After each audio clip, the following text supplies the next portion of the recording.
connect to the earth element, and part of that we will do this small exercise before we begin the meditation, that we connect with the fruit. Bring any kind of fruit which you have at your home, may it be banana or persimmons or orange, any kind of fruit which you like, and keep it with you. And when we begin the meditation, we I'll guide you how to connect with the fruit, and how to eat mindfully, how to appreciate the fruit mindfully, and appreciate the whole Mother Earth mindfully. Yeah. So prepare yourself, and before that, have some water.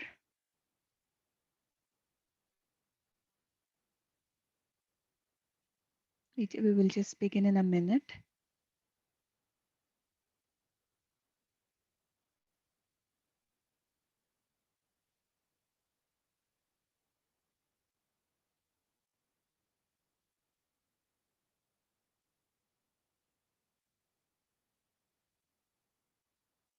This exercise is very important, friends, because um,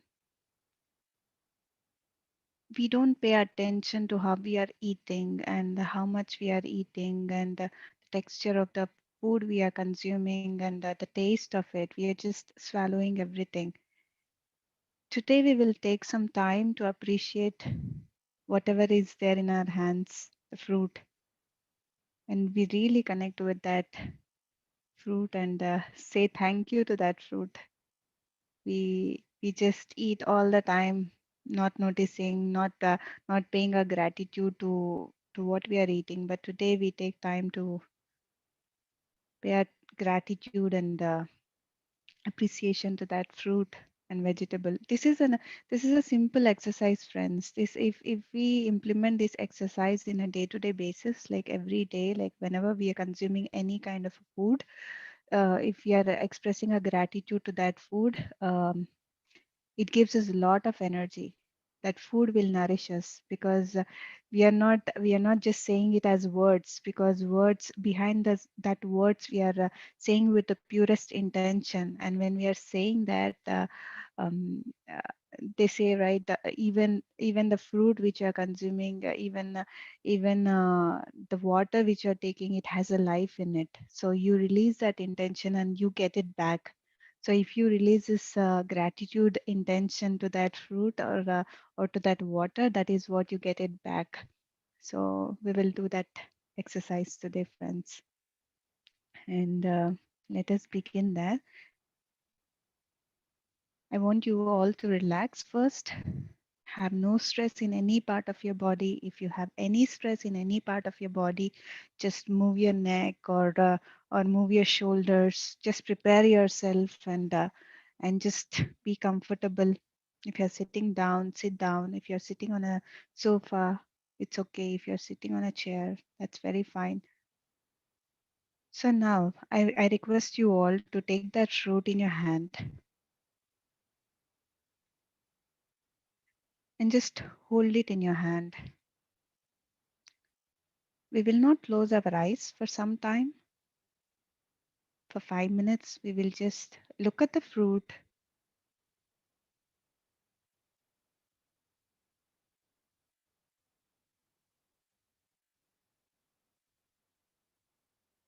just feel the texture of the fruit. Just touch it very gently,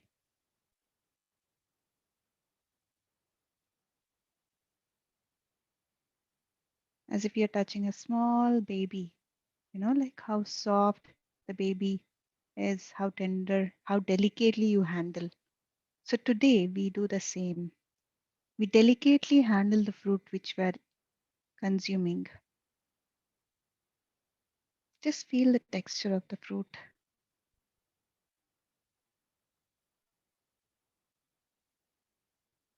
If you wish, just take it and keep it close to your nose and smell it. You might say that you don't find any smell, but just feel it.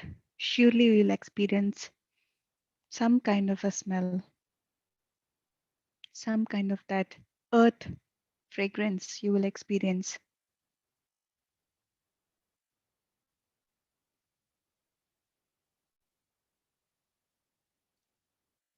Take time, friends, because there is no hurry. We have eternal time. This fruit is giving life to us. This fruit is nourishing us. If it is really nourishing us, then we have to really pay our respects to this fruit.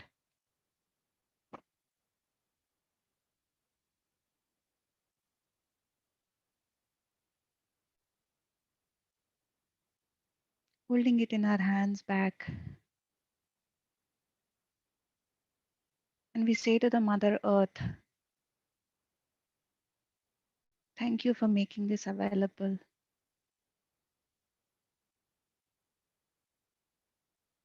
Thank you for making this fruit available so that I can get nourished.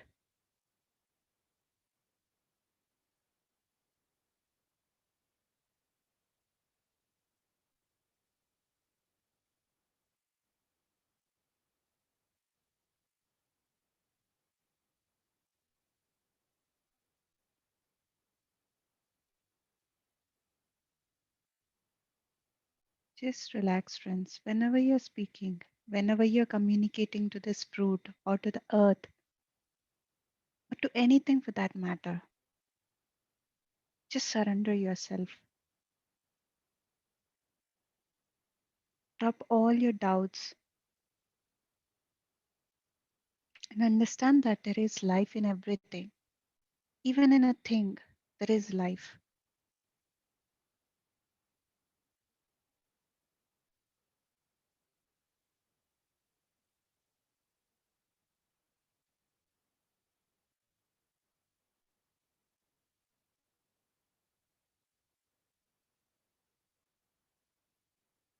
We thank all the nature elements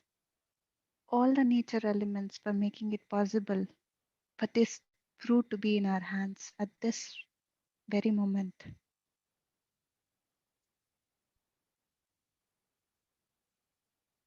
We will thank all the farmers who have really contributed their time,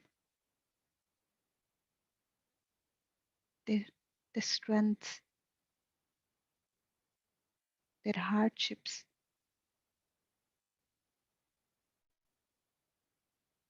their days and their nights, so that this fruit is in our hands right now.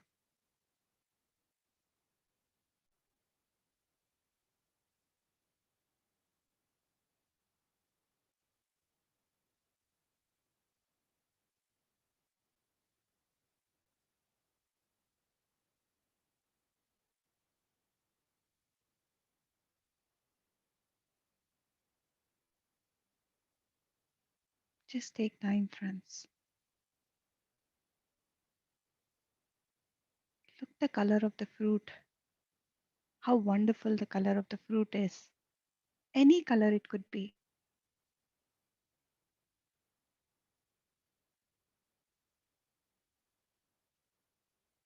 It is giving so much of happiness to our eyes. They are just there. All the nature, all the fruits, all the vegetables, all the animals, all the flowers,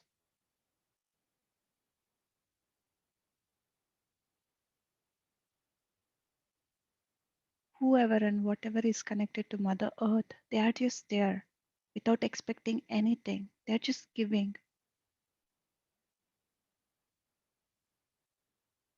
in abundance.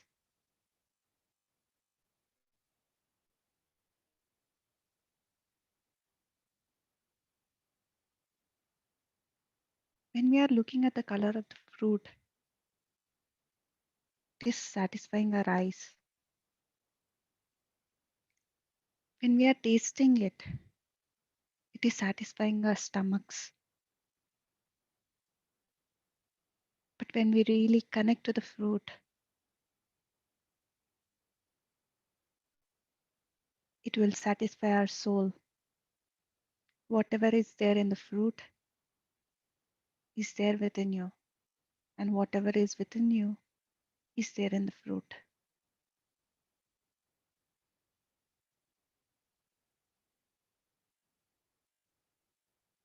Now you made a beautiful connection with this fruit,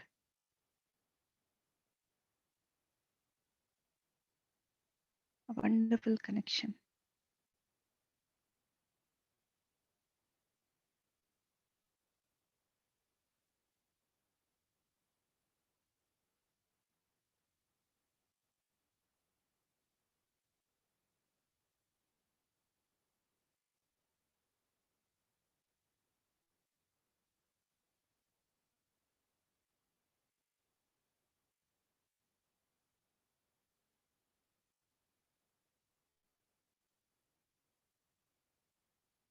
Now gently close your eyes, keeping the fruit in your hand.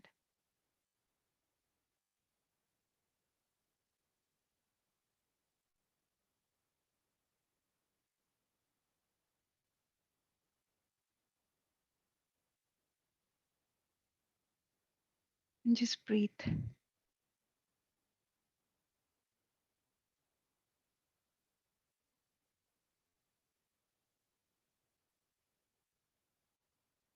Just breathe, friends.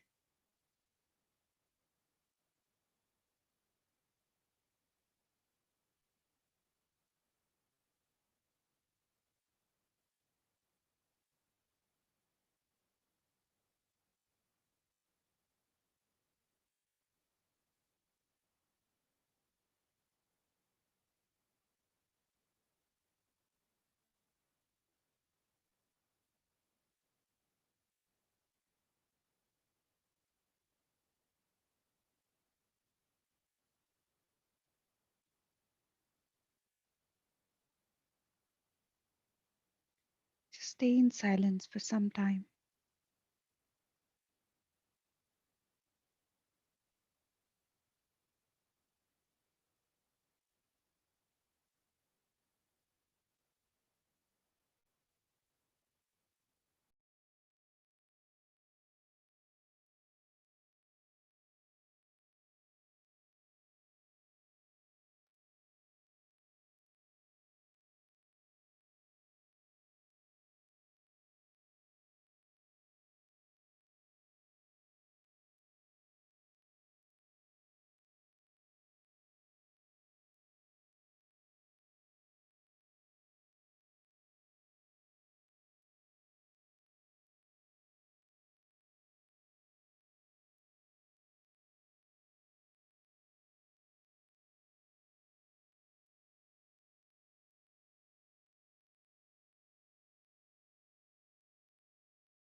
Slowly go deep within yourself,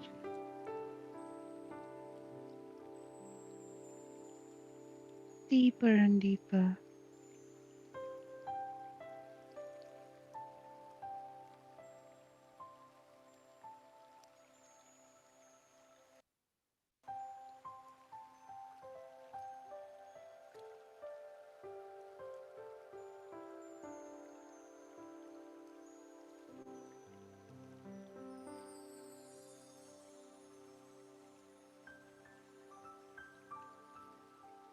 Just the breath, the natural breath,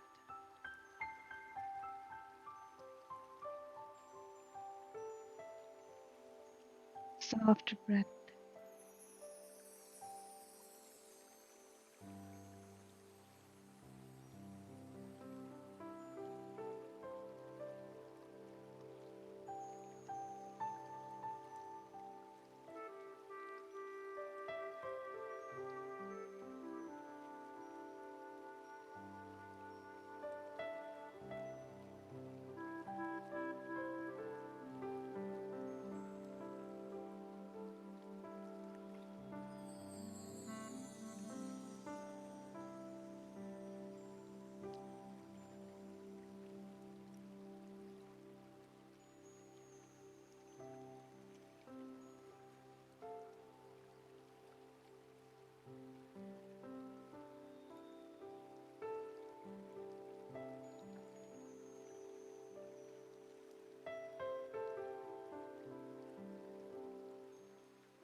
Now slowly bring back your awareness to your physical body, friends.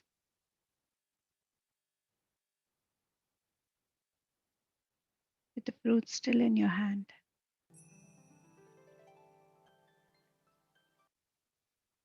become aware of your surroundings.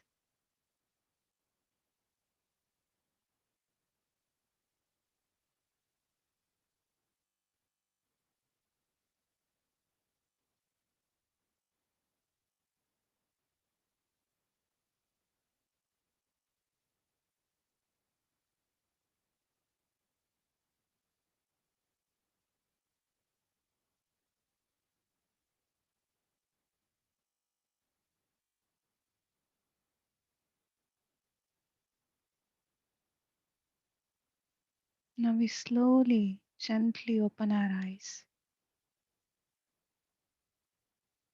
staying in the same mood.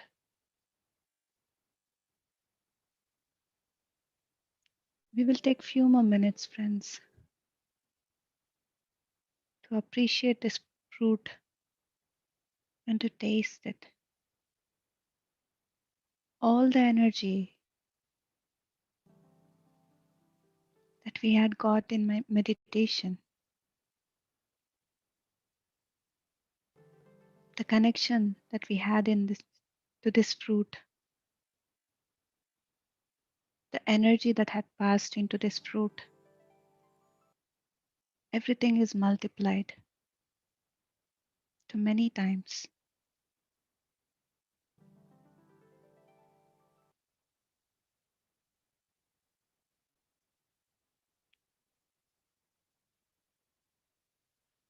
If you notice once more,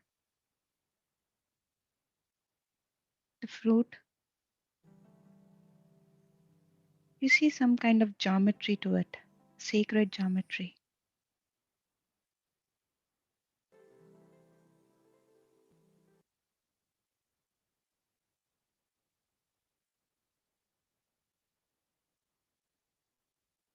Now we take this fruit and put it over our forehead. Few seconds.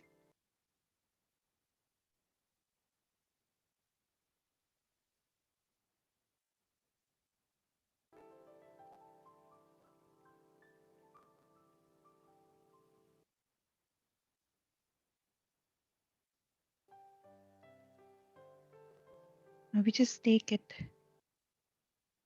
and we have a small bite of it. Take a small bite of the fruit, friends.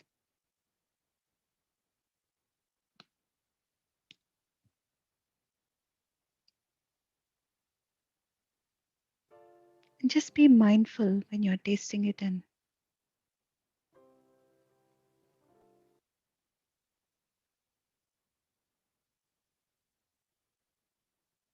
See the texture of the fruit which is going into your mouth.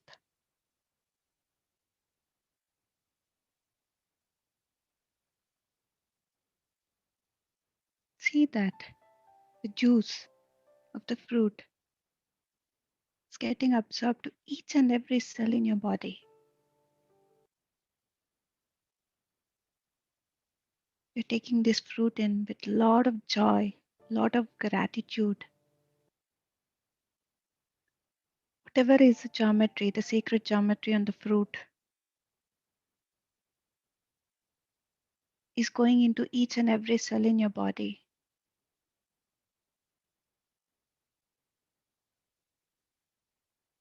The memory of the fruit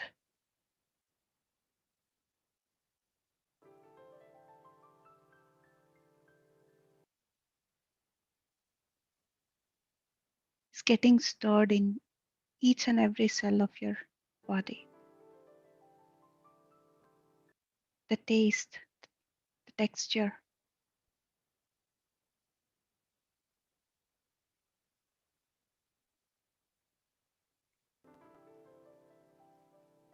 You start to experience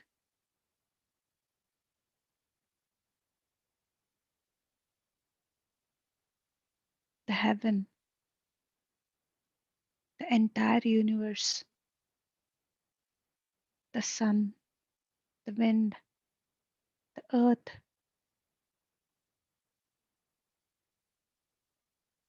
Everything is in this fruit.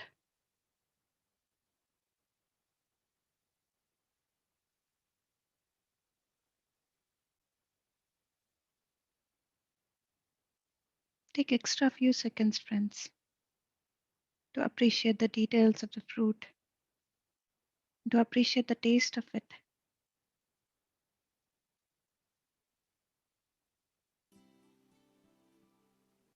When you're tasting this fruit,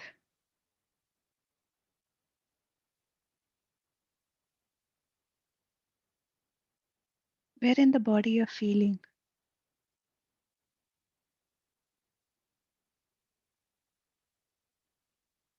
and how is your body responding to it? How are you feeling? Notice each and every detail, friends. It is not just the fruit that we are consuming in.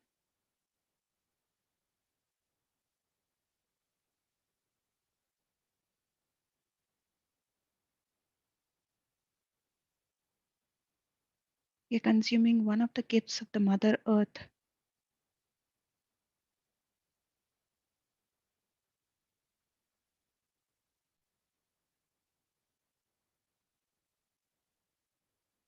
How do you feel internally?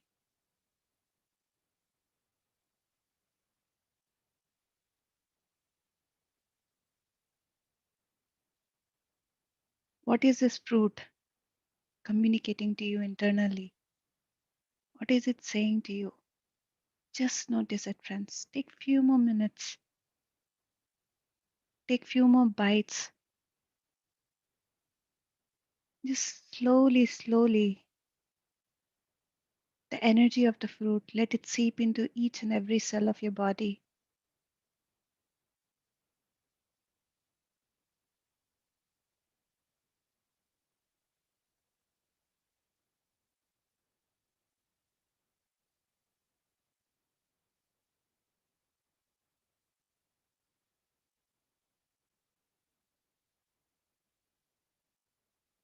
You will find all the answers, friends, just by practicing this simple, simple technique.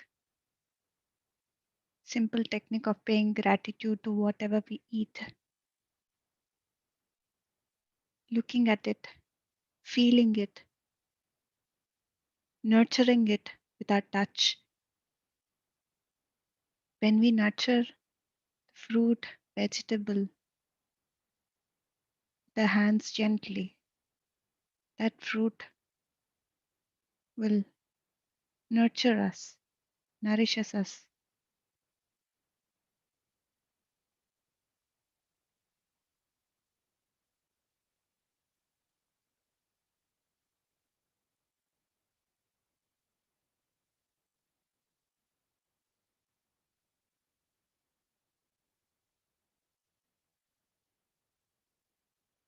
Once again, say thanks to this fruit, friends. Say thanks to whatever you have consumed.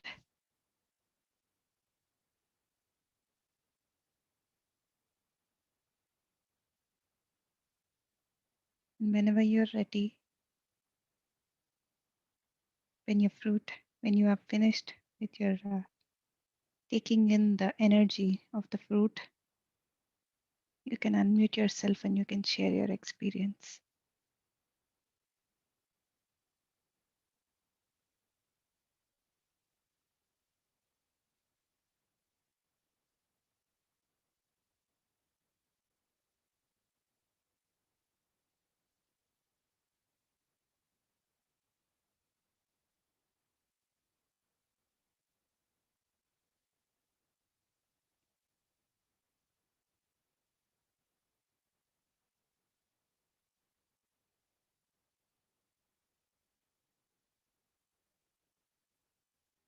Yes, friends, anybody have anything to share? Any experiences? How do you feel today? If you're Hi still, Madhu, Lakshmi here. hey Lakshmi. Yeah, very nice meditation. I felt it was very short and it was very delightful. I thoroughly enjoyed the meditation. Wow. And actually, I took an apple which was bit sour in Mm-hmm. taste, Mm-hmm. but after meditation, it's more juicy and sweet. Ah, wow. So, yeah, they're really wonderful. Wow. Wow. Wonderful. Wonderful, Lakshmi. Yes. So Yes. this is how we see when we give our love to the fruit, or when we express our gratitude to the fruit, the sour fruit can also turn sweet. Yes, yes, true. Yeah, Yes. that's great, Lakshmi. Thank you so much for sharing. And even after this water element, like what Mm, I've observed is, if I just place a glass of water mm, overnight mm, without any affirmation, then I see very less bubbles in the morning. mm. But when I make any affirmation Right. and then place it with prayers, I see lot of bubbles. And seeing that, you feel so happy to drink that water. And obviously the water is also very Very tasty and it tasty. has lot of energy. Yes. Yes, wonderful, wonderful observation, Lakshmi. Yes, Yes. that much power our words and our thoughts carry. Like if Right. the intention behind each and every word carry. So Right. as I told you in the beginning of the session, everything is listening, everything is responding. It's just that we Mm, are not in that level to understand what they are trying to express to us. Even our mobile, even whatever the thing which we are using, they are communicating with us. It's mm, it's our responsibility to some every now and then to express our gratitude to the things which we use. So right, right. yeah, I great. think we should just make that as a habit, Mm, not to go with the speed of time and life, but make it right. as a habit. Yeah. Very true. Yes. Wonderfully, wonderfully said, Lakshmi. Thank you. Even that meditation, before meditation, sometimes I've observed, like I'll be feeling hungry, but I also Mm. sit for meditation, but my hunger is gone. So that is Yes. noticed. And even the back pain, initially when I sit for initial 2-3 minutes, I'll be having a back pain, but as it goes, my back pain is also reduced. I'm able to sit for 1 hour Wow. continuously. So Wow. That's a yeah. great thing. Yes. Yes. So when we meditate, this is what, no, like there are so many people who are breatharians. They are called breatharians. They don't eat anything or drink anything. They just live on prana, only on Hmm. breath. So all the Correct. yogis in the Himalayas, they don't eat. They just be in the meditation. So what?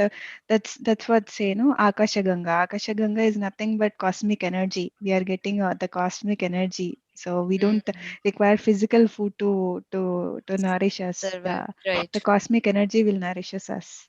True. True. Yes. So great, Lakshmi.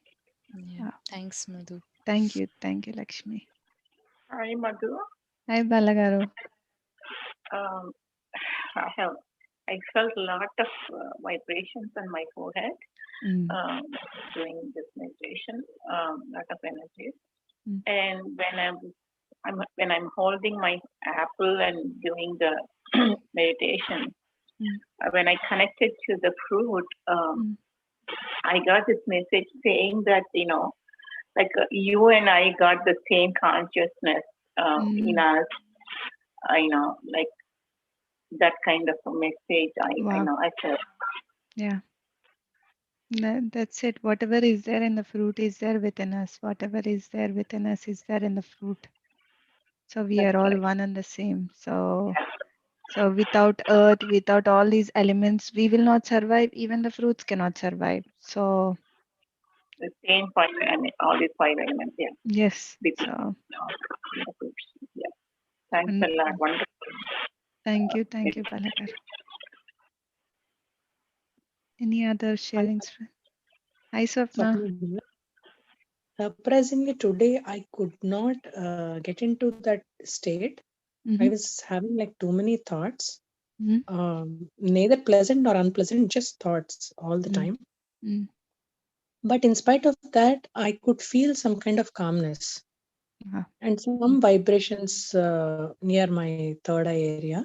Mm-hmm. But I could not, like, even for a half minute also, I could not stop.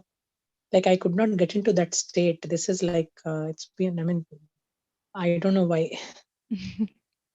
Yeah, it just happens, Swapna. Sometimes we have to be gentle with ourselves. Yeah. Like these thoughts come and thoughts go. Like every day, every meditation is different.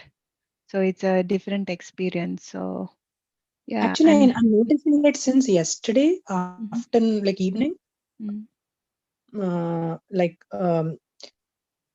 multiple thoughts running mm, continuously. mm, And I'm aware of that. I'm aware of that happening. mm, Normally, we just get engrossed in those thoughts. mm, But when I was talking to my husband and kid and all, I was mm, noticing that multiple thoughts were running at the same time about different things. mm, I don't know why that happened. Uh, mm, Today too, like while I sat in meditation, mm, I was constantly going through so many thoughts, mm, and I just said, like, just let them flow. I don't want to yeah. resist them or anything. Mm, But at the same time, surprisingly, I could feel that calmness too. wow, that's it. Yeah, yeah, That's it. some calmness. Mm, So I could clearly feel like maybe for a split second or so, I went into that totally blank state. But mm, other than that, nothing else. But overall, it was peaceful. It is still very peaceful now. wonderful, wonderful, Swapna. Wow. Thank you. And Yes, thank you, Lakshmi, for that thing of observation. Great observation, actually. I need to do that too. the water. Thank you. The Mm, water one, yeah. yes, Yes. yes. Great. Thank you, Swapna. Yeah. Any other sharings, friends? Thank you, Kamala. Yeah, it's great to have you, and welcome. We are doing it every day. Please join us and experience the group energies. Wow. Thank you, Debasmita. Yeah, it's a beautiful meditation and pomegranates. Yeah, it's amazing. Yeah, I felt the oneness message. Wow. Great, Debasmita. Hey, Usha. Hi, Madhu. Hi, I Usha. didn't wanted to interrupt you. Yeah, I could feel. Yeah, it was, in fact, very wonderful session, I would say. Mm. And yeah, I had this kaki. What is this? Yeah, persimmon. Persimmon. I don't know. Probably I was eating them every day, and today it was much delicious. I cannot compare. Earlier, I was comparing it with sapota. I mean, Oh, yeah. Mm, but today it has wonderful taste. I think all the group energy is in my mm, fruit, mm. and it never tasted so sweet, or Wow. maybe I never noticed it. Wow. It was wonderful, Madhu. It was such juicy. I mean, oh God, I couldn't stop eating. It was Right. wonderful. Wow. Great, Usha. Yeah, Thank you. even I had got persimmon. Yeah. Mm, Wonderful. Great experience, Usha. Yeah. Even in our day, if we take time, few minute, 1 minute time to even when we are cutting the vegetable, just before we cut, we just look at it and just say thank you to it, and then cut it and then cook it and eat it. Then the mm. taste will be really different. Yeah, I think I should practice this more often. I mean, See, we are so much engrossed in our life. We are so exactly. busy, rushing here and there. But Mm, I think, why are we rushing? Like we want right food, right shelter, and right clothing. And if we are not paying attention to what we are eating, so how much we have to be mindful in what we are eating. And if we are not doing that, then why are we running so much? So yeah, I running to think. achieve nothing. Nothing exactly. So, like we have to just stay still and just go slow and appreciate everything, and then things will really fall into place. Even you don't Hmm. need to run. You can just move slowly, but things will like happen on its own, because you're really taking care of yourself. When you're Hmm. really doing all these small acts, it's not for the fruit, but it is for you. You are taking care of yourself when you are doing these kind of acts. So this is what I experience, and yeah, great, That is so great true, Usha. Madhu. It's a good acknowledgement all the time. It's like, Mm, yeah, like you said, it's not only acknowledging living things, non-living things, but everything. Yeah, Everything. Yeah. that's true. Thank you so much, Madhu. Great. Thank you. Thank you. Thank you, Isha. Any other sharings, friends?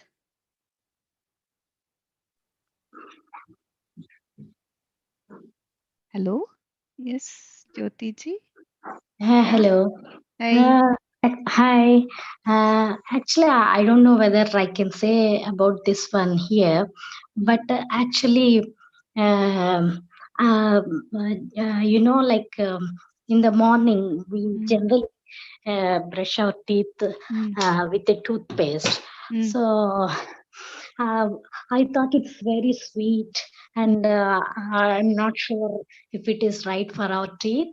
mm, So from the past 8 months, mm, I'm using this bentonite clay mm-hmm, powder. mm-hmm, With that, I added some turmeric mm, and everything. I mean mm, turmeric and salt and mm, cloves mm, and in the morning when I take that clay powder in my hands and mm, when I mix water with that mm. and that earth, that smell Yes. of the earth is Mm. so beautiful. And actually speaking, my teeth are very good now Wow. Wow. after using this. Mm. So I just thought of sharing with you because Oh, you are yeah. talking about the earth Earth element. element. Wonderful, wonderful, Jyotikaru. I mean, if you can just put it in the chat, what exactly the powder you're using, Yeah, maybe, okay, yeah, yeah, sure, that sure. will really I help. got it from Amazon, Okay. and actually, because like whenever I went to a dentist, and then they said I've got wisdom teeth, Wisdom some tooth. Mm. some problem, yeah, wisdom tooth, Mm. and they said it has to be extracted Mm. because I got some pus kind of Mm. thing, Mm. Mm. and I don't want to do that actually. Mm. Mm. So after this COVID came, and then I thought, and anyhow, this dentists are not there. Mm. So I thought I should save my tooth as well. So Mm. Mm. I thought, why not use this one? And Mm. I have been using, and actually speaking, I really feel good when I take that, Wow. that Really, Benton. yes, Yeah, wonderful, wonderful. Yes, I think when you're saying that, I could able to feel it, like the earth element, connecting to the earth element and tasting all these things. Yeah, yeah. when we go to our hometown, my mother-in-law used to make she makes her own tooth powder. So with all the Mm, neem leaves, dried neem leaves, and she makes some powder and she keeps it for us. So yeah, it's really nice to connect to this, and when we really taste it, when it goes to our mouth, and we really feel the earth taste of the true. earth. Yeah, wow, Yeah, true. wonderful, wonderful. True. That's what I. That's why I don't know whether it. I can share it You or can not, but share I it. thought No, why no, no, not no. This share it. is Okay. very open. You can share whatever you want to share. Maybe this is very important. Maybe you felt something to be shared. That means it is really, it might be really helpful for somebody in this group or whoever is listening. So Yeah, yeah, yeah, yeah, yeah. thank you for It's very coming up. helpful as well, actually, for the teeth. I would say that Mm, uh, teeth as well. And when I smell that, I mm, feel really good in the mm. early in the morning. Wow, So yeah, wow, thank you very very good. much. Thank Thank you. you, thank you. Thank you Yes, for the lovely meditation. thank you, thank you. So this is what we have to learn, friends, from today, Pallavi Garu, that whenever we feel like sharing anything, we should not resist. We have to share it. And later it will be late and it is gone from our hands. So sharing whatever comes to you, maybe not relevant to this the topic of meditation or whatever it is, but sharing is very important. It might help somebody. Yeah. Thank you once again, Pallavi Garu. Yeah. And any other sharings, friends? Yes, Swapna? No, Madhu, that was a mistake. Sorry. Okay, okay, okay. So any other sharings, friends? Okay, so now let me go into the to the time of Catherine. So we are almost finishing the book.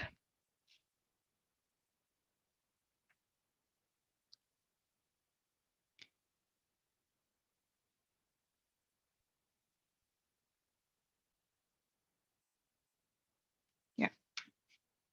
So please once again close your eyes, friends.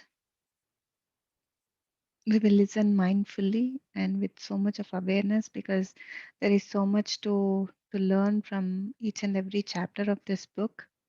Maybe one word of this, if it clicks to us, that is of real importance to us, so to implement it in our lives.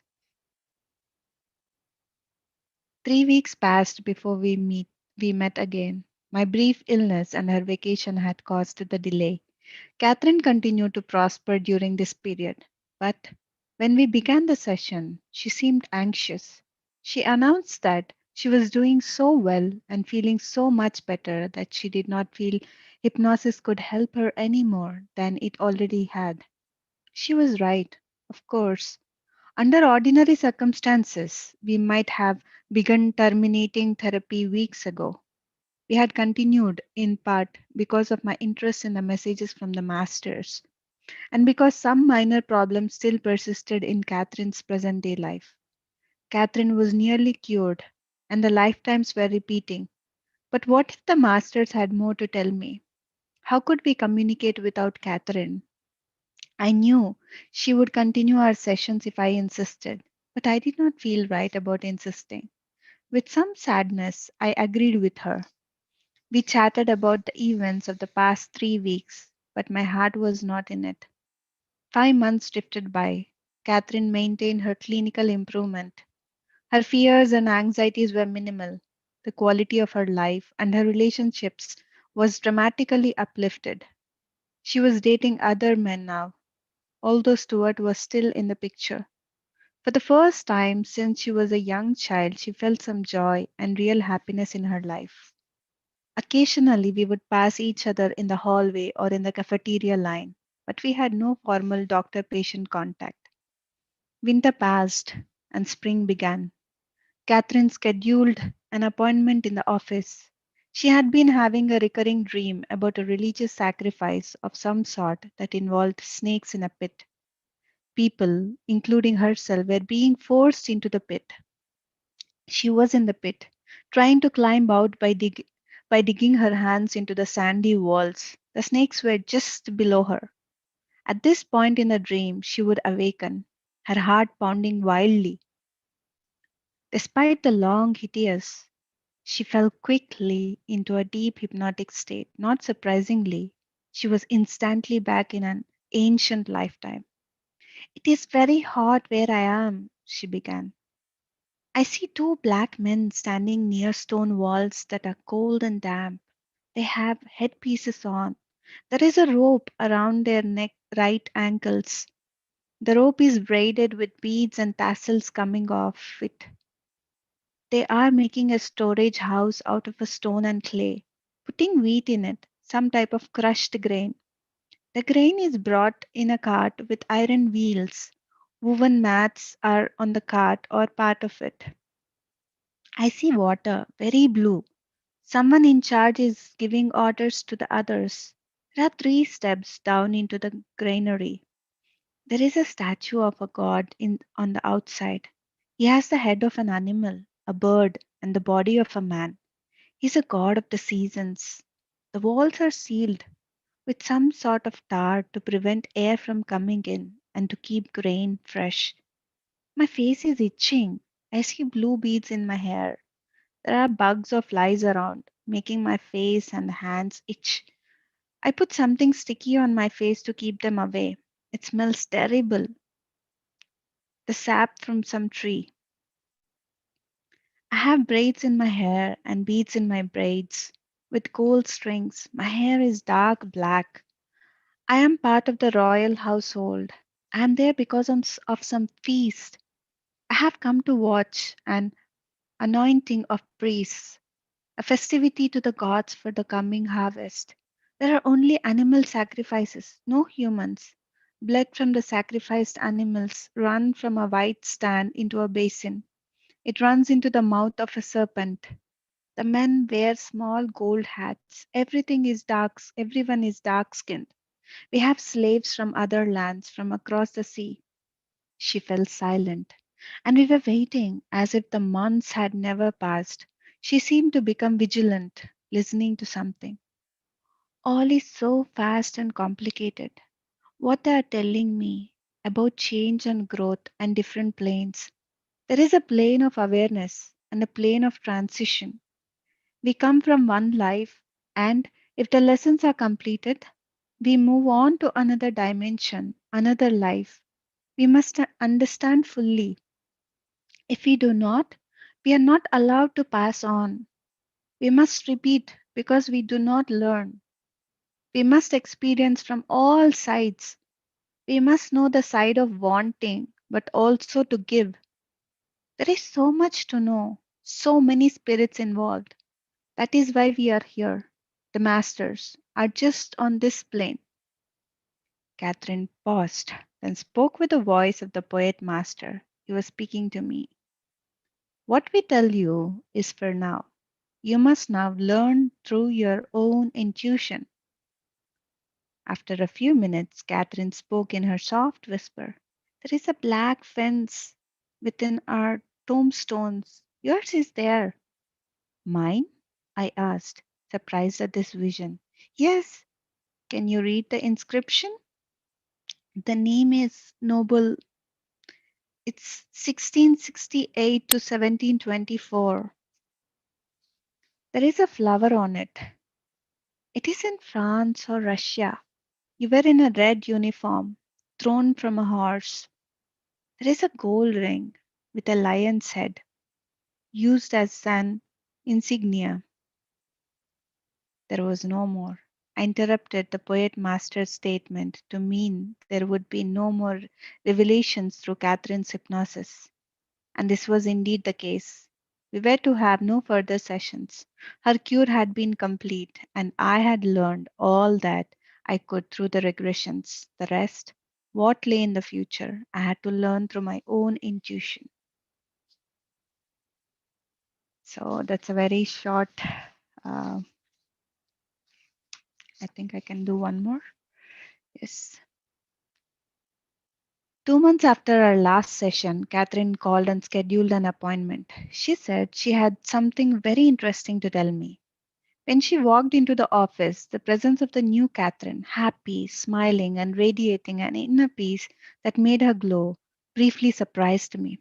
For a moment, I thought about the old Catherine and how far she had come in such a very short time.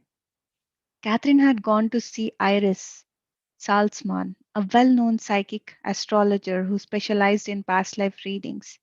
I was a little surprised, but I understood Catherine's curiosity and her need to seek some added confirmation for what she had experienced. I was glad she had the confidence to do this. Catherine had recently heard about Iris from a friend. She had called and made an appointment without telling Iris about anything that had transpired in my office. Iris had asked her only for the date, time, and place of her birth. From this, Iris explained to her she would construct an astrological wheel that, in conjunction with Iris' intuitive gifts, would enable her to discern details from Catherine's past life. This was Catherine's first experience with a psychic, and she really didn't know what to expect. To her amazement, Iris validated most of what Catherine had discovered under hypnosis. Iris gradually worked herself into an altered state by talking and by making notations on the hastily constructed astrological graph. Minutes after she had entered this state, Iris reached for her own throat and announced that Catherine had been strangled and had had her throat cut in a previous lifetime.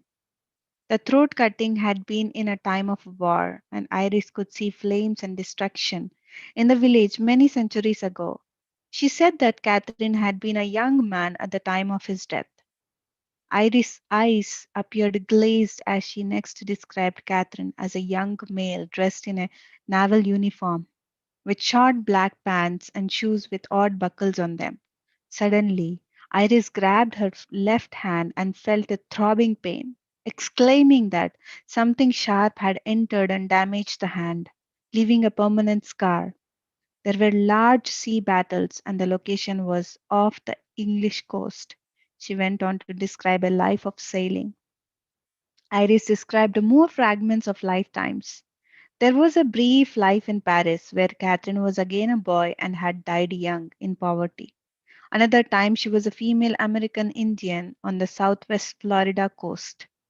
During this lifetime, she was a healer and walked around barefoot. She was dark skinned and had odd eyes. She would apply ointments to wounds and give herbal medicines, and she was very psychic. She loved to wear blue stone jewelry, a lot of lapis with a red stone intertwined. In another lifetime, Catherine was Spanish and had lived as a prostitute. Her name began with the letter L. She lived with an older man. In another life, she was the illegitimate daughter of a wealthy father who had many titles. Iris saw the family crest on mugs in the large house. She said that Catherine was very fair and had long, tapering fingers. She played the harp. Her marriage was arranged. Catherine loved animals, especially horses, and she treated the animals better than the people around her. In a brief lifetime, she was a young Moroccan boy who died of an illness in his youth. Once she lived in Haiti, speaking the language and involved in magical practices. In an ancient lifetime, she was Egyptian and was involved in the burial rites of that culture. She was a female with braided hair.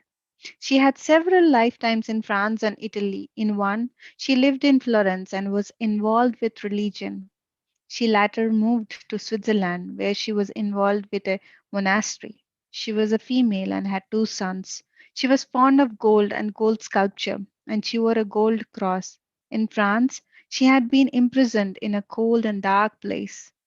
In another lifetime, Iris saw Catherine as a male in a red uniform involved with horses and soldiers. The uniform was red and gold, probably Russian. In yet another lifetime, she was a Nubian slave in ancient Egypt.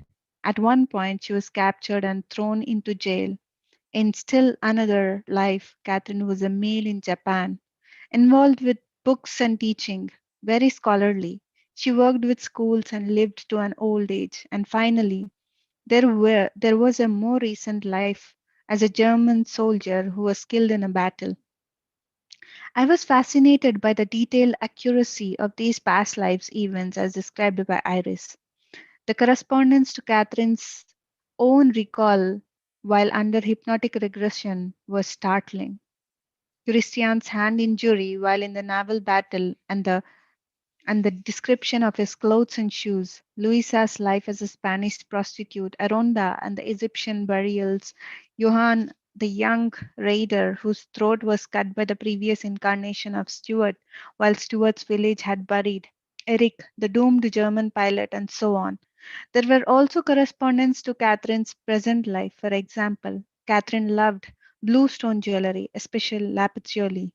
She was not wearing any, however, during her reading with Iris. She had always loved animals, especially horses and cats, feeling safer with them than with people. And if she could pick one place in the world to visit, it would be Florence. By no means would I call this experience a valid scientific experiment. I had no way of controlling the variables, but it happened, and I think it is important to relate it here. I'm not sure what occurred that day. Perhaps Iris unconsciously used telepathy and read Catherine's mind, since the past lifetimes were already in Catherine's subconscious. Or perhaps Iris really was able to discern past life information by the use of her psychic abilities. However, it was done. The two of them obtained the same information by different means. What Catherine had arrived at through hypnotic regression, Iris had reached through psychic channels. Very few people would be able to do what Iris did. Many people who call themselves psychics are merely capitalizing on people's fears, as well as their curiosity about the unknown. Today, psychic hacks and fakes seem to be coming out of the woodwork.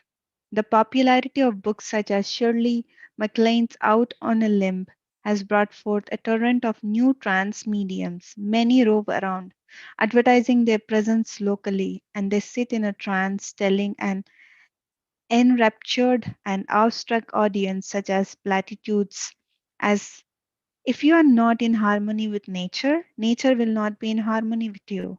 These pronouncements are usually intoned in a voice quite different from the medium's own, often tinged with a foreign accent of some sort. The messages are vague and applicable to a wide variety of people. Often the messages deal principally with the spiritual dimensions, which are difficult to evaluate. It is important to weed out the false from the true so that the field is not discredited. Serious behavioral scientists are needed to do this important work. Psychiatrists are necessary to make diagnostic assessments, to rule out mental illness, malingering, or faking, and sociopathic tendencies. Stat- Statisticians, psychologists, and physicists are also vital for these evaluations and for the further testings. The important strides that are going to be made in this field will be made using scientific methodology. In science, a hypothesis, which is a preliminary assumption made about a series of observations, is initially created to explain a phenomenon. From there, the hypothesis must be tested under controlled conditions. The results of these tests must be proved and replicated before a theory can be formed. Once the scientists have what they think is a sound theory, it must be tested again and again by other researchers, and the results should be the same. The detailed, scientifically acceptable studies of Dr. Joseph B. Ryan at Duke University or of Dr. Ian Stevenson at the University of Virginia Department of Psychiatry, of Dr. Gertrude Schmedler at the College of the City of New York, and of many other serious researchers prove that this can be done. So let me finish the last part, friends. It will be done in 10 more minutes. Almost 4 years have passed since Catherine and I shared this incredible experience. It has changed us both profoundly. On occasion, she drops into my office to say hello or to discuss a problem that she is having. She has never had the need nor the desire to be regressed again, either to deal with a symptom or to find out how new people in her life may have related to her in the past. Our work is done. Catherine is now free to fully enjoy her life, no longer crippled by her disabling symptoms. She has found a sense of happiness and contentment that she never thought was possible. She no longer fears illness or death. Life has a meaning and purpose for her now that she is balanced and in harmony with herself. She radiates an inner peace that many wish for but few attain. She feels more spiritual. To Catherine, what has happened is all very real. She does not doubt the veracity of any of it, and she accepts it all as an integral part of who she is. She has no interest in pursuing the study of psychic phenomena, feeling that she knows in a way that cannot be learned from books or lectures. People who are dying or who have a family member dying often seek her out. They seem drawn to her. She sits and talks to them, and they feel better. My life has changed almost as drastically as Catherine's. I have become more intuitive, more aware of the hidden, secret parts of my patients, colleagues, and friends. I seem to know a great deal about them even before I should. My values and life goals have shifted to a more humanistic, less accumulative focus. Psychics, mediums, healers, and others appear in my life with increasing frequency, and I have started to systematically evaluate their abilities. Carol has developed along with me. She has become particularly skillful in death and dying counseling, and she now runs support groups for patients dying from AIDS. I have begun to meditate, something that until recently I thought only Hindus and Californians practiced. The lessons transmitted through Catherine have become a conscious part of my daily life, remembering the deeper meaning of life and of death as a natural part of life. I have become more patient, more empathetic, more loving. I also feel more responsible for my actions, the negative as well as the lofty. I know there will be a price to pay. What goes around truly does come around. I still write scientific papers, lecture at professional meetings, and run the Department of Psychiatry. But now I straddle two worlds, the phenomenal world of the five senses, represented by our bodies and physical needs, and the greater world of the non physical planes, represented by our souls and spirits. I know that the worlds are connected, that all is energy, yet they often seem so far apart. My job is to connect the worlds, to carefully and scientifically document their unity. My family has flourished. Carol and Amy have turned out to have above average psychic abilities, and we playfully encourage the further development of these skills. Jordan has become a powerful and charismatic teenager, a natural leader. I'm finally becoming less serious, and I sometimes have unusual dreams. During the several months after Catherine's last session, a peculiar tendency had begun to appear during my sleep. I would sometimes have a vivid dream during which I would either be listening to a lecture or asking questions of the lecturer. The teacher's name in the dream was Philo. Upon awakening, I would sometimes remember some of the material discussed and jot it down. I am including a few examples here. The first was a lecture, and I recognized the influence of the messages from the masters. Wisdom is achieved very slowly. This is because intellectual knowledge, easily acquired, must be transformed into emotional or subconscious knowledge. Once transformed, the imprint is permanent. Behavioral practice is the necessary catalyst of this reaction. Without action, the concept will wither and fade. Theoretical knowledge without practical application is not enough. Balance and harmony are neglected today, yet they are the foundations of wisdom. Everything is done to excess. People are overweight because they eat excessively. Joggers neglect aspects of themselves and others because they run excessively. People seem excessively mean. They drink too much, smoke too much, carouse too much, talk too much without content, worry too much. There is too much black or white thinking. All or none. This is not the way of nature. In nature, there is balance. Beasts destroy in small amounts. Ecological systems are not eliminated and amasse. Plants are consumed and then grow. The sources of sustenance are dipped into and then replenished. The flower is enjoyed, the fruit eaten, the root preserved. Humankind has not learned about balance, let alone practiced it. It is guided by greed and ambition, steered by fear. In this way, it will eventually destroy itself. But nature will survive, at least the plants will. Happiness is really rooted in simplicity. The tendency to excessiveness in thought and action diminishes happiness. Excesses cloud basic values. Religious people tell us that happiness comes from filling one's heart with love, from faith and hope, from practicing charity and dispensing kindness. They actually are right. Given those attitudes, balance and harmony usually follow. These are collectively a state of being. In these days, they are an altered state of consciousness. It is as if humankind were not in its natural state while on earth. It must reach an altered state in order to fill itself with love and charity and simplicity, to feel purity, to rid itself of its chronic fearfulness. How does one reach this altered state, this other value system? And once reached, how can it be sustained? the answer appears to be simple. It is the common denominator of all religions. Humankind is immortal, and what we are doing now is learning our lessons. We are all in school. It is so simple if you can believe in immortality.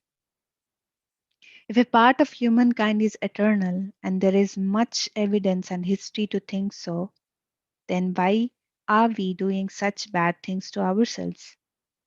Why do we step on and over others for our personal gain when we are flunking the lesson? We all seem to be going to the same place ultimately, albeit at different speeds. No one is greater than another. Consider the lessons. Intellectually, the answers have always been there, but this need to be actualized by experience. To make the subconscious imprint permanent by emotionalizing and practicing the concept is the key. Memorizing in Sunday school is not good enough. Lip service without the behavior has no value. It is easy to read about or to talk about love and charity and faith, but to do it, to feel it, almost requires an altered state of consciousness, not the transient state induced by drugs, alcohol, or unexpected emotions. The permanent state is reached by knowledge and understanding. It is sustained by physical behavior, by act and deed, by practice. It is taking something nearly mystical and transforming it to everyday familiarity by practice, making it a habit.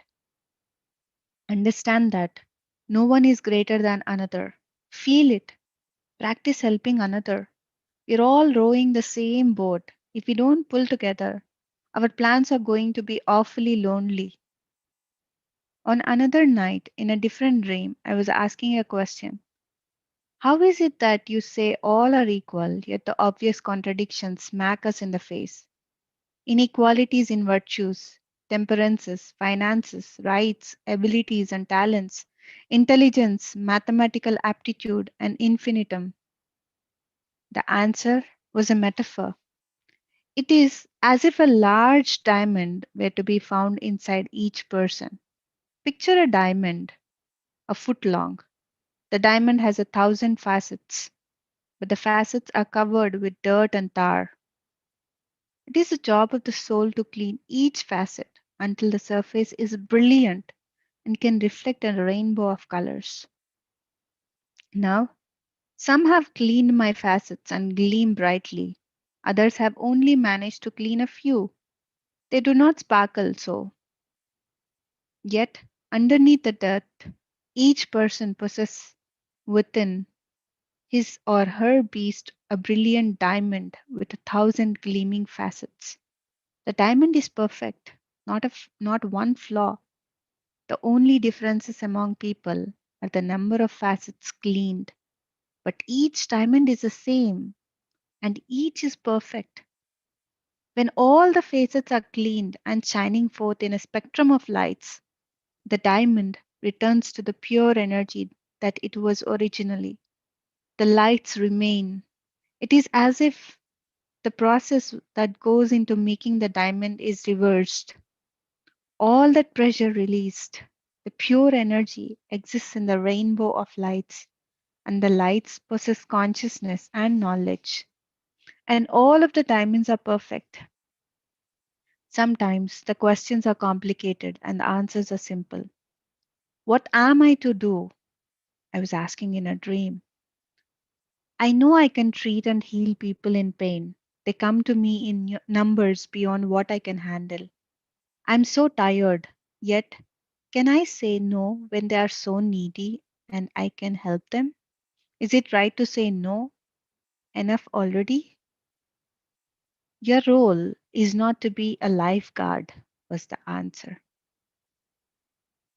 The last example I will cite was a message to other psychiatrists. I awakened about 6 in the morning from a dream where I was giving a lecture, in this instance to a vast audience of psychiatrists. In the rush towards the medicalization of psychiatry, it is important that we do not abandon the traditional, albeit sometimes vague, teachings of our profession. We are the ones who still talk to our patients patiently and with compassion. We still take the time to do this. We promote the conceptual understandings of illness, healing with understanding, and the induced discovery of self knowledge rather than just with laser beams. We still use hope to heal. In this day and age, other branches of medicine are finding these traditional approaches to healing much too inefficient, time consuming, and unsubstantiated. They prefer technology to talk, computer generated blood chemistries to the personal physician patient chemistry, which heals the patient and provides satisfaction to the doctor. Idealistic, ethical, personally gratifying approaches to medicine lose ground to economic, efficient, insulating, and satisfaction destroying approaches. As a result, our colleagues feel increasingly isolated and depressed. The patients feel rushed and empty, uncared for. We should avoid being seduced by high technology. Rather, we should be the role models for our colleagues. We should demonstrate how patience, understanding, and the compassion help both patient and physician. Taking more time to talk, to teach, to awaken hope, and the expectation of recovery. These half forgotten qualities of the physician as a healer. These we must always use ourselves and be an example to our fellow physicians. High technology is wonderful in research and to promote the understanding of human illness and disease. It can be an invaluable clinical tool, but it can never replace those inherently personal characteristics and methods of the true physician. Psychiatry can be the most dignified of the medical specialties. We are the teachers. We should not abandon this role for the sake of assimilation, especially not now. I still have such dreams, although only occasionally, often in meditation, or sometimes while driving on the highway, or even while daydreaming. Phrases and thoughts and visualizations will pop into my mind. These often seem very different from my conscious and usual way of thinking or conceptualizing. They are frequently very timely and solve questions or problems I'm having. I use them in therapy and in my everyday life. I consider these phenomena to be an expansion of my intuitive abilities, and I'm heartened by them. To me, they are signs that I am headed in the right direction. Even if I have a long way to go, I listen to my dreams and intuitions. When I do, things seem to fall in place. When I do not, something invariably goes away. I still feel the masters around me. I do not know for sure whether my dreams and intuitions are influenced by them, but I suspect so. Thank you so much, friends. Yeah, we have finished this wonderful book of many lives, many masters, and it's indeed the last chapter had so many lessons to learn. The metaphor of the diamonds was amazing. Amazing. It's just that some people have cleaned some facets and some people did not. Wow, what a metaphor. We are all one and the same. We all have everything. We all have the same thing inside us. It's just some people have recognized it, some people did not. Wonderful. So, anybody wants to share anything, friends? We will come back to book reading session back in January. And since the next month, December 11th, we will be traveling to India. So till January 17th, we'll be there. So after we come back from India, we will again start one more book. Yes. So anything anybody wants to share, friends? Madhu, thank you so much. Okay, go ahead, Swapna. No. Please continue. Okay. Madhu, any books do you suggest to read in that meantime? Let me check. Yeah, if you want to read Dina Mariam book, Untold Story another of book. Sita. No, There is not that one one. more book Another which is one. coming. Yes. I Another think one is also very nice, actually, it's about because yes, the journey through the the time. journey through times. Yeah. Yeah, Wow. that Yes. would be a really, really nice book. So what I'll do is I'll bring that book from India. I'll bring the hard copy of that book and I will read it to you all.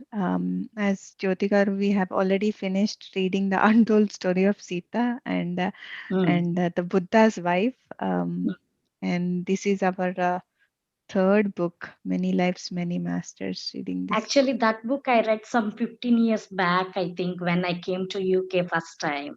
Many And, Lives, Many Masters. Huh? Yeah. Yes. I read it very long back, some 15 years back. Yes. So this is like a revision for me. So Yeah. that's good. Yes. Very nice. Great. Very nice. Great. Yeah, Thank you. because when I came to this country, like to UK, at that time, I am the library facilities and all were so good. I felt it was so good, and then I used to go to the library, and then when I read this book, it actually like reinstated our that rebirth and that Yeah. type of reincarnation. So Incarnation. yeah, that concept, because they don't have the concept here, and they have done a really good research on that, and it's like scientifically we came to know that it's true. Yeah. So I felt so good with this book. So when I saw you reading this book, I felt really good. Someone Yeah. has yeah, someone has actually like we can relate to those things. So it's really good. Thank you. Wonderful. Thank you for sharing, Andy. Yeah. So actually, I want to mention one incident. yes, Palaka. When we were young,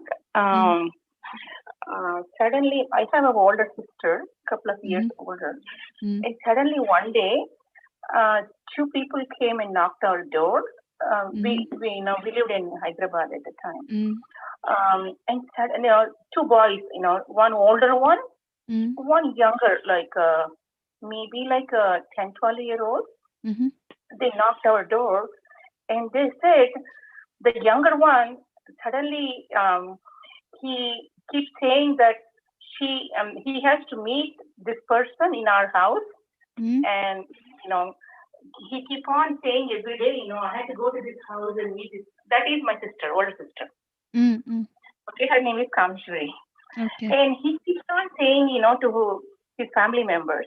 And so suddenly one day, his older brother brought him to our house. His name is Ramu, the one who came to our house.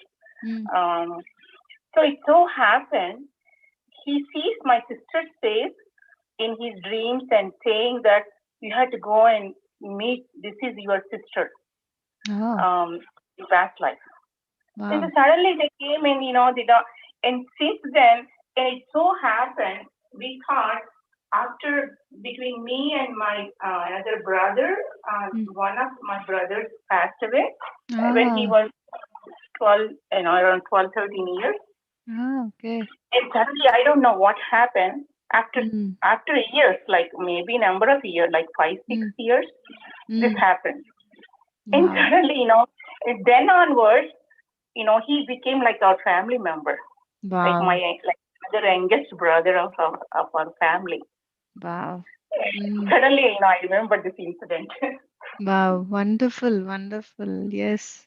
So it's your brother who had taken his life and came back to you again. Otherwise nobody will remember, nobody will recollect, right? If he had wow, that's really right, a because this person, Ramo, he keep on showing our house, and he brought his older brother exactly where to come and whom to meet.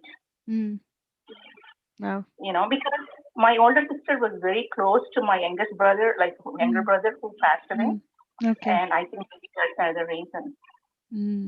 Wow. Great. Yes, beautiful experience. Yes, beautiful experience. Yeah. So I think this is very beautiful. I mean, like we all, it is there in our memories, but we don't recollect them. When we were living in Egypt, there were few streets in Egypt which are very, like very olden times, very ancient. It has that look. So when I pass through those streets, I feel something, like as if I was here before. I know I was there before with Ram in one of the lifetimes, but maybe I had few lifetimes in Egypt. It's not one lifetime. I know this place, and that's why we are there. So it's really great to know that we had a life where we were living, and to do the same things which we were doing in the past life, to continue the same mission in this life to the country is amazing, Yeah. and we feel really happy. I mean, so it was Ram had seen his past life in his dreams, where he was sharing his truth in that country in Egypt. So after we got married this year, just after 15 days, we had moved to Egypt. It was not a coincidence. Nothing happens just by chance like that. Everything is planned. Everything is planned, and everything is going accordingly. Like so. Yeah. Thank you. Thank Wonderful. you for sharing. Yeah, wonderful reading. Yeah. Yeah. Thank you. Thank you, Balagaru. Yeah. So maybe from tomorrow I will till till after till we go to India, I will try to read a small story from inspiring story, or article from a Spiritual India magazine, old magazines I have. So Yeah. whichever I think, calls for yeah. me. So we keep this. I like to read, and because I feel I put so much energy while I'm reading. So yeah, Yes, it and is. also we listeners also get benefited. Yeah. So I can also revise. So that's the reason why I love to read. That So will be great, let's. Madhu, actually. Knowing like even if it's a short story, I got Yes, so yes. addicted to this group. I feel like listening. It's wonderful. And are you going? So this time, I think Jnana Mahachakram is online only, right, Madhu? It's not only online, it's happening, but very limited people are allowed. I mean, like they're Mm, restricting it to the masses, not too okay. many. So mostly they're telecasting it live, but very few people can Nice. So join. you're all going for that. Yes, and Awesome. it's been 2 years that Ram had not been to India. So yeah, that was one of the reasons, and luckily the timing was perfect, so that we Yeah. can attend at least a day or two for the Anma Chakram.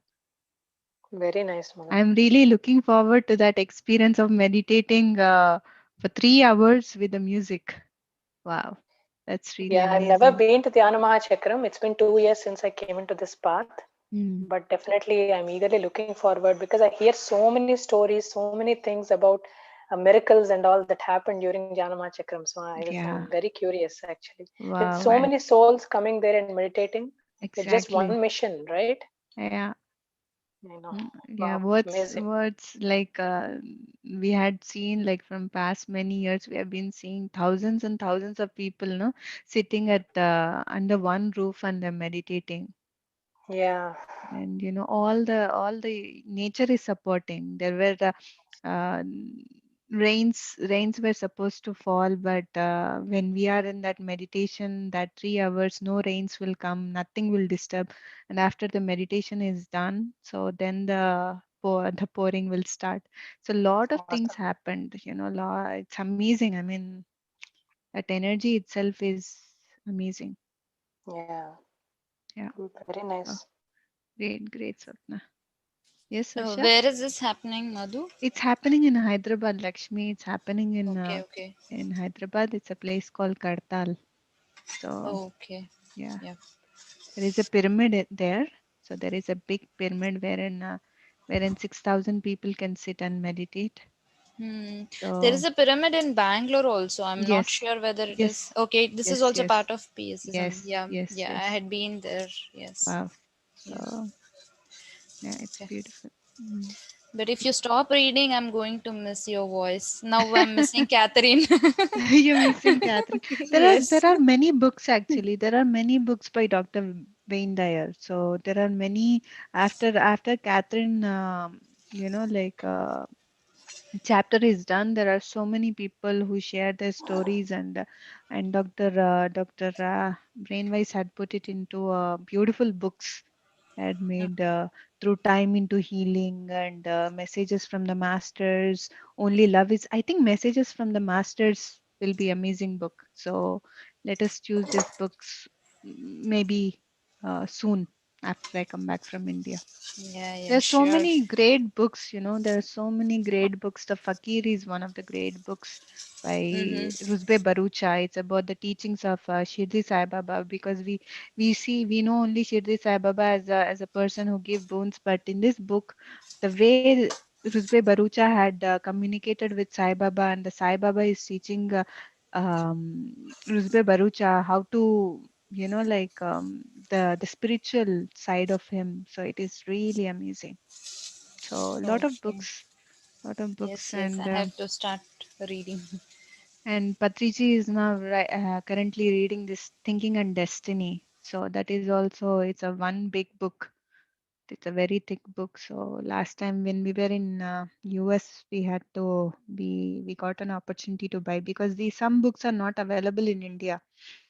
So yeah, we got it from there, and yeah, I'm also looking forward to read that. Yep, Mm, yes. great.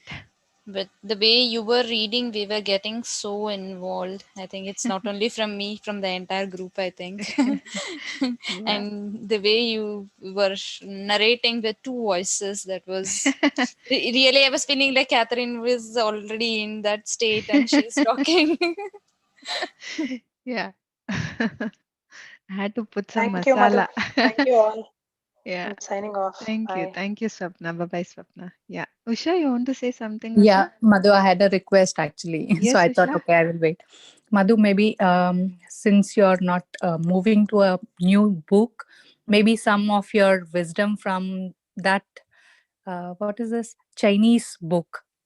Oh, yeah. So you want me to read the stories? Yeah.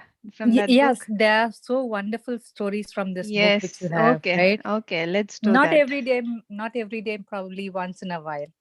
Maybe we can do it every day, because there are wonderful stories. No, I think many of our friends don't know those stories, so they are new. Oh, No, okay. so That would we be can great, Madhu. we can go ahead with that story.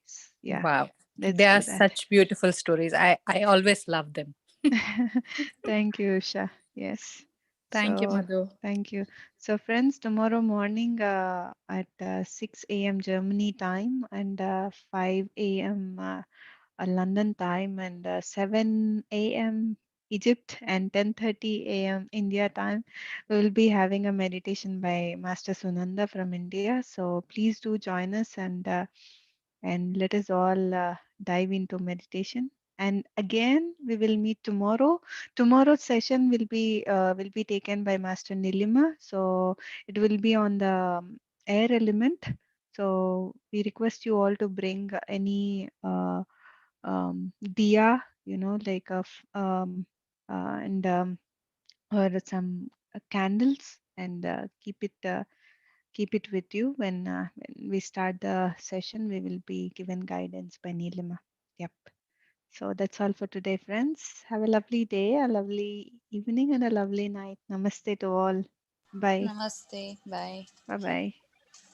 Madhu, namaste. Namaste, Balagaro.